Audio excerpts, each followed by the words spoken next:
What's going on, Dragon Ball Z fans? Welcome back. My name is UnrealStudioEnt Gaming, and welcome back to another discussion video for Dragon Ball Super. Now, there is one thing that has been lingering over my mind for quite a while now. It's been something that I've been wanting to talk about for quite a while that correlates with Dragon Ball Super. Now, my question is, how do we know that in Dragon Ball Super, there aren't going to be any other gods out there that are going to emerge that are going to either question or challenge the likes of the current gods of destruction, Beerus and Whis, including the Saiyans themselves, Goku and Vegeta?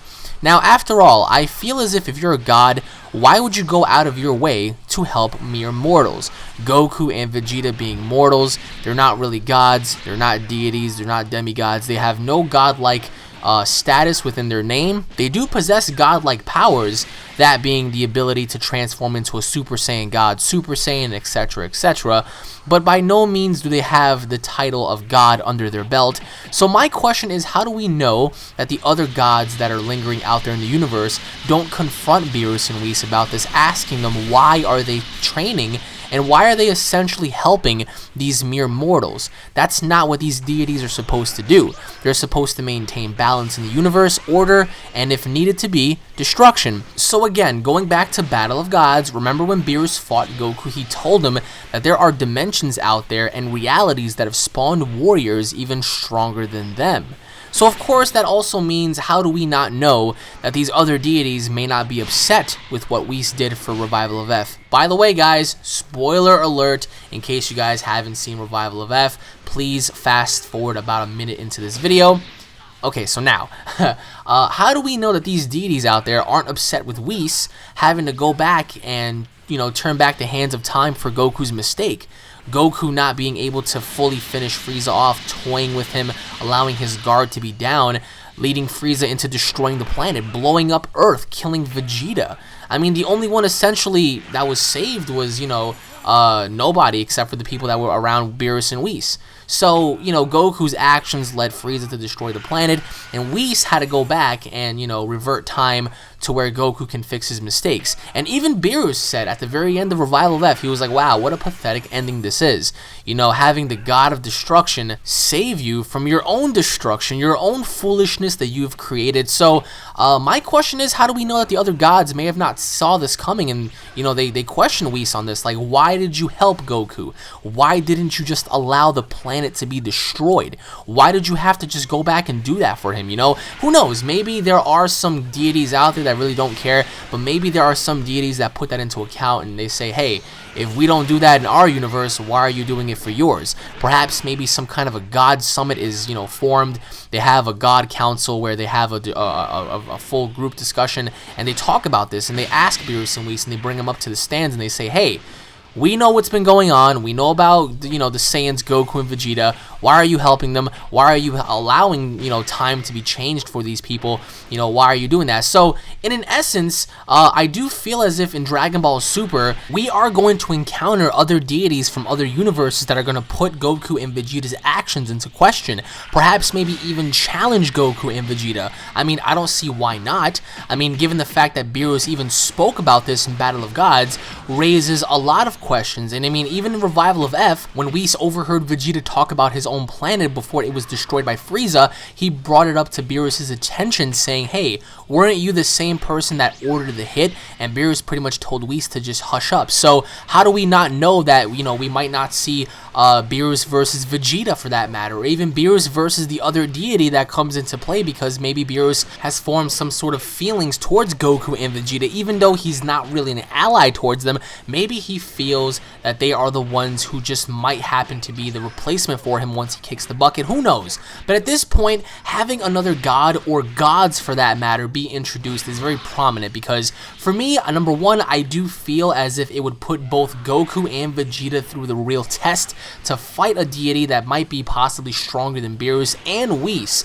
And number two, we will finally get to see whether or not Whis and Beerus are going to have their full powers come into play, along with the possibility of both both Goku and Vegeta finally working together. And yes, I know, even though that at the ending of Revival of F, Goku stated that he wouldn't want to work with Vegeta either, somehow, some way, I guess they're gonna have to if things become very critical and very desperate, because the only times we have ever seen Goku and Vegeta literally work together was with Majin Buu when they formed Vegito, and with Janemba, even though Janemba is not really canon, he's a movie character. Either way, if you want to put that into account, that was another time where they had to perform their powers and work together.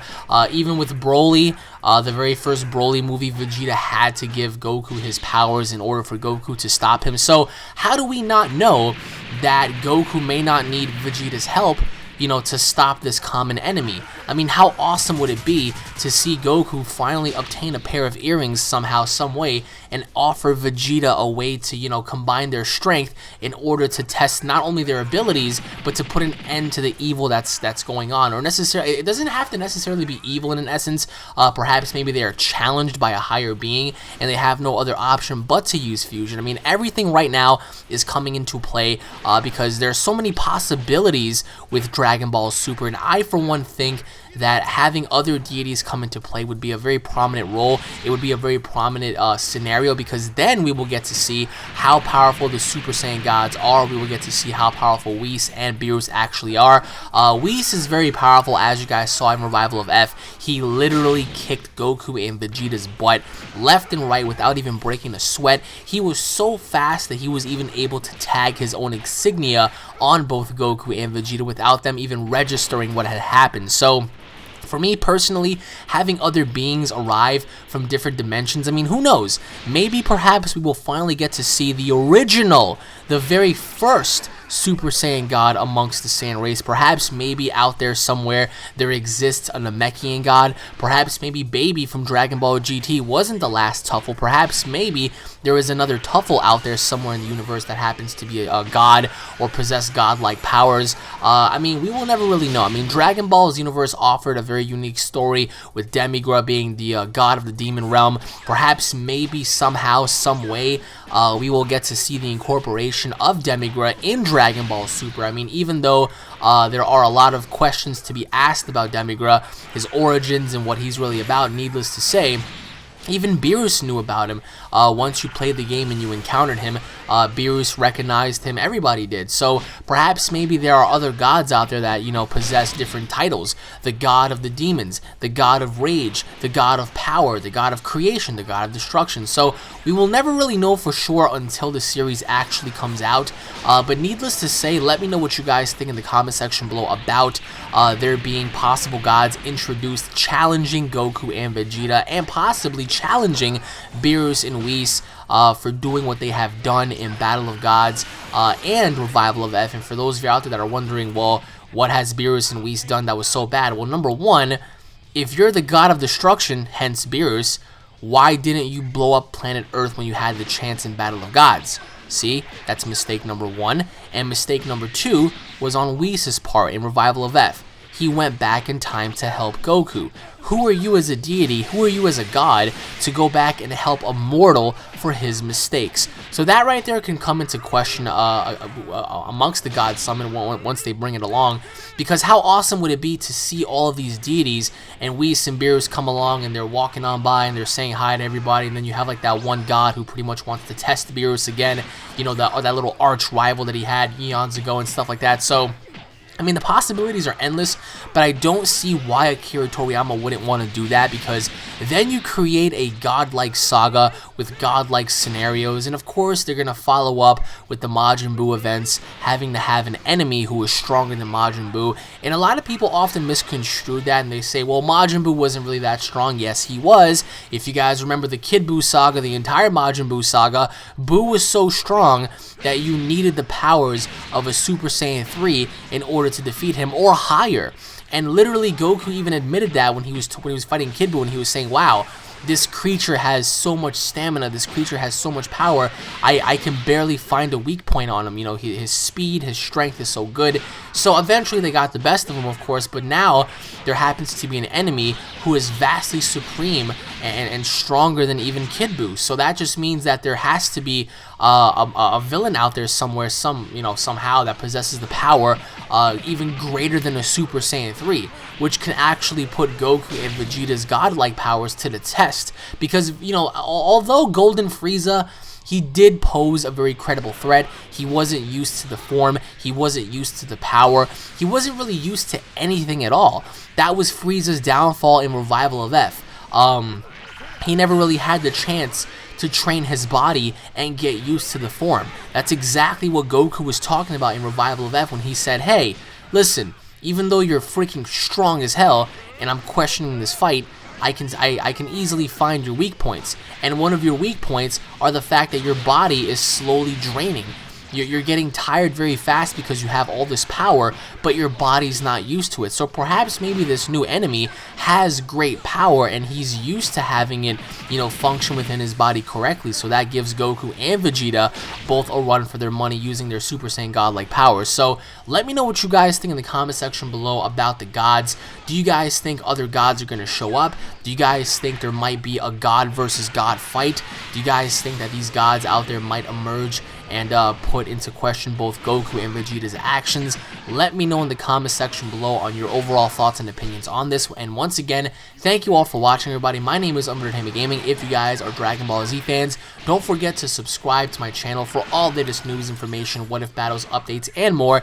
If you guys found this video enjoyable and entertaining, don't forget to hit that video up with a like and a favorite. Leave your thoughts in the comment section below. As I said, everybody, the possibilities here are endless, given the fact that in Revival of F, they kept hinting towards Goku and Vegeta working together in correlation to defeating a common enemy. So we really don't know what lies in store for both Goku and Vegeta. The stories here could be parallel. They can just continue on and on and on. Perhaps maybe we will never ever get to see Goku or Vegeta ever work together, but maybe perhaps we will one day in the future. Perhaps needed be if by some chance there are other entities out there that surpass even the powers of Whis. Maybe Goku and Vegeta have no other choice but to use fusion in order for them to pretty much execute the victory and ensure their survival. But then again, guys, like I said, I mean, everything just can linger on because we really don't know as of this point who the enemy is. We don't know how many enemies there are going to be. We don't know how many allies Goku and Vegeta are going to make, even though Beerus is somewhat of an ally. So as long as you give him delicious food, he will be on your side. Then again, we really don't know who the other gods are. Perhaps maybe they are Kais, perhaps maybe they are gods, Saiyans, perhaps maybe the Namekian gods, Tuffle gods, Yardrat gods. Perhaps maybe we'll get a better understanding of Frieza's race, because we really never understood Frieza's race really that well. We really never knew how strong they could really become or what they actually are. So maybe we'll get a better understanding of what they are as the series progresses. So once again, everybody, thank you all for watching. Leave your thoughts and comments in the comment section below. Stay tuned for more, and I'll be seeing each and every single one of you guys in the next update. Take it easy, everybody. For Dragon Ball Z, peace!